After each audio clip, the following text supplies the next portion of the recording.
Rais wa Marekani Donald Trump amefuta safari iliyokuwa imepangwa kwenda nchini Pakistan kwa wajumbe wake Jared Kushner na Steve Witkoff kwa ajili ya mazungumzo ya amani na Iran, hatua inayodhoofisha juhudi za kidiplomasia.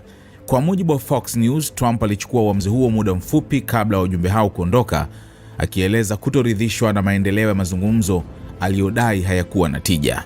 "Siwezi kuwaruhusu wasafiri saa 18 kwenda kukaa na kuzungumza mambo yasiyo na maana", alinukuliwa akisema, akisisitiza kuwa Marekani ina nafasi nzuri zaidi katika mazungumzo hayo.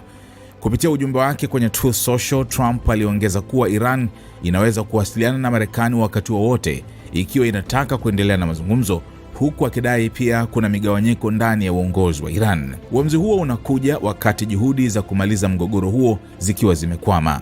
Iran imesisitiza kuwa Marekani inapaswa kuondoa zuio la majini dhidi ya bandari zake kabla ya mazungumzo kuanza tena, jambo ambalo Washington imekataa.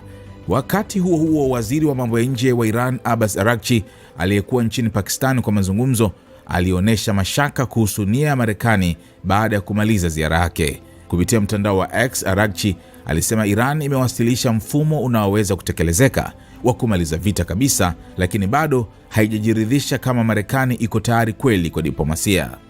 Mara baada ya kuondoka kwake Islamabad, Marekani ilithibitisha kuwa haitotuma tena wajumbe wake, hali inayoongeza sintofahamu kuhusu mustakabali wa mazungumzo hayo.